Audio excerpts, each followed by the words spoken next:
ओम श्री परमात्मने नमः। तदीयपादपङ्कजं नमामि मात नर्मदे। तदीयपादपङ्कजं नमामि मात नर्मदे। तदीयपादपङ्कजं नमामि मात नर्मदे। तदीयपादपङ्कजं नमामि मात नर्मदे। देवभूमि भारतवर्ष में 7 पुण्यत्वा नदी हैं। आप सब लोग जानते ही हैं,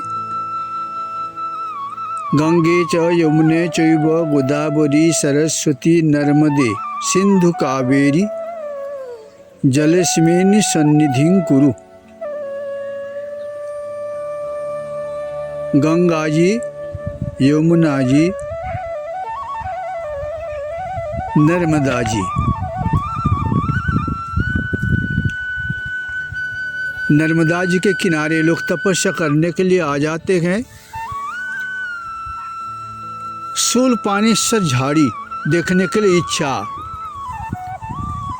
सभी के रूप मन में जागृत हो जाते हैं, किंतु शूलपाणेश्वर झाड़ी के जो परिस्थिति है,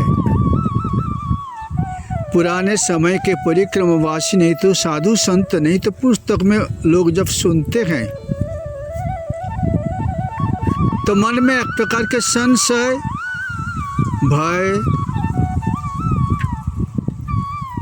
कल्पना प्रकाशित हो जाते हैं। लेकिन परिक्रमावासी जब शूलपाणेश्वर झाड़ी में आ जाते हैं तो हिम्मत बांध के आ जाते हैं। तरह तरह के चमत्कार माँ नर्मदा जी की शूलपाणेश्वर झाड़ी में प्रवेश करके दर्शन भी करते हैं। लोगों ने सुना है अश्वत्थामा महाभारत काल में अस्त्रगुरु द्रोणाचार्य की जो पुत्र थे अश्वत्थामा, उन्होंने आज भी चिरंजीवी जो हैं, भारतवर्ष में चिरंजीवी 7 हैं। उनमें अश्वत्थामा, बोली, व्यास, हनुमंत, विभीषण, कृप, परशुरामश्च सप्तैते चिरजीविन। 7 चिरंजीव, उनमें अश्वत्थामा भी है। पहले नाम अश्वत्थामा का। अश्वत्थामा का जो अर्थ है, हमारे योगाचार्य लोगों ने कहते हैं जो काल तक स्थायी रूप में नहीं रह सकते, वही है अश्वत्थामा। किंतु उनको चिरंजीवी बना दिया गया। प्राचीन काल के ऋषियों ने चिरंजीवी के रूप में उनका नाम दे दिया। वो आज भी है, लेकिन झाड़ी में उनका दर्शन मिल जाते हैं। कभी कभी जो अधिकारी है उनको दर्शन देके परिक्रमावासी जब से संकट में आ जाते हैं उनको पार कर देते हैं। चाहे उत्तर तट हो चाहे दक्षिण तट हो, 80 मील शूलपाणेश्वर झाड़ी का सीमा। तो एक बार परिक्रमावासी 4 मूर्ति जा रहे थे। जंगल के भीतर बहुत सारे रास्ता इधर उधर जाते रहते हैं। शूलपाणेश्वर झाड़ी में एक चमत्कार आप देखेंगे, सवेरे हो दोपहर के हो कभी भी हो, आप जा रहे हैं, मुर्गा बोल रहे हैं। मुर्गा के आवाज़ आप धीर स्थिर होकर श्रवण करेंगे, जैसे वो बोल रहे हैं नर्मदे घर। लेकिन ये अनुभव जो सुना है उसको ही पता चलता है नर्मदे घर कहते हैं या नहीं कहते हैं। दोनों तट पर आज भी जो साथ में परिक्रमावासी हैं उनको सुनाया जा रहा है, आप लोग सुनो।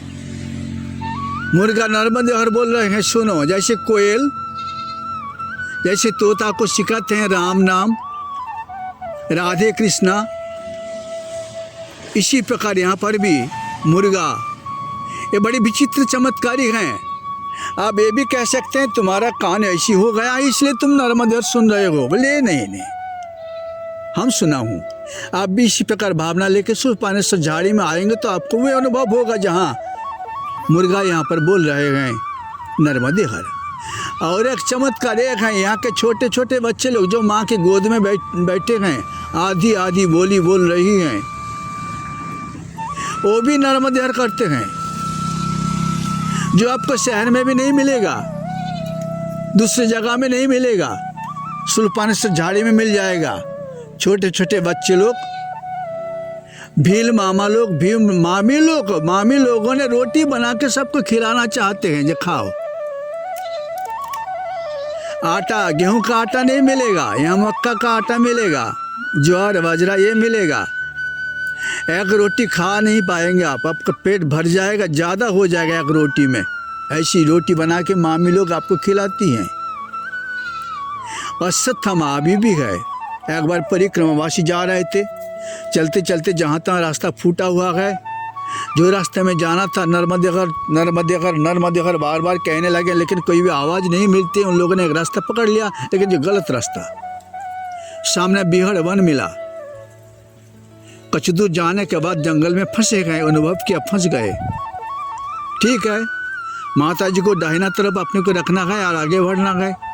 माता जी के तरफ तुम चलोगे, दाहिना तरफ माई मिल जाएंगे, लेकिन पहाड़ी चढ़ के माई के पास पहुंचना मामूली बात नहीं है। जा रहे थे, लेकिन जो लोग जा रहे थे चार मूर्ति, सब लोग भीतर भीतर तक डर रहे थे और हिम्मत बांध रहे थे। माई तो साथ हैं, माई तो अपने झोले में है जल के शीशी के रूप में। माई के प्रति, अपने इष्ट देव के प्रति ध्यान देते हुए आगे बढ़ रहे थे। सामने थोड़ी सी जमीन देखा, उसी जमीन थोड़ी सी सतीली जमीन है, भीजी हुई जमीन है। उसी खेत में मामा लोगों ने गांजा का खेती किया है। तो देख के आगे बढ़े तो ये भी कहते गए, अश्वत्थामा कैसी पहचानूं? देखा है महाराष्ट्र के परिक्रमावासियों के मन में ये भी कहते हैं, वहाँ के लोग, अश्वत्थामा को देखा है। लेकिन पहचानने का विशेष उपाय एक है, उन्होंने जब द्रौपदी माई का 5 पुत्र को हत्या कर डाला था, तो भगवान जी द्रौपदी माई के साथ संवेदना बता रहे थे। अर्जुन आ पहुंचे थे, पंच पांडव वहां पर उपस्थित थे। तो भगवान जी कहते हैं, अर्जुन ब्राह्मण है, गुरुपुत्र है, इनको जो महापापी हैं, आतताई हैं, उनको तो वध करना चाहिए।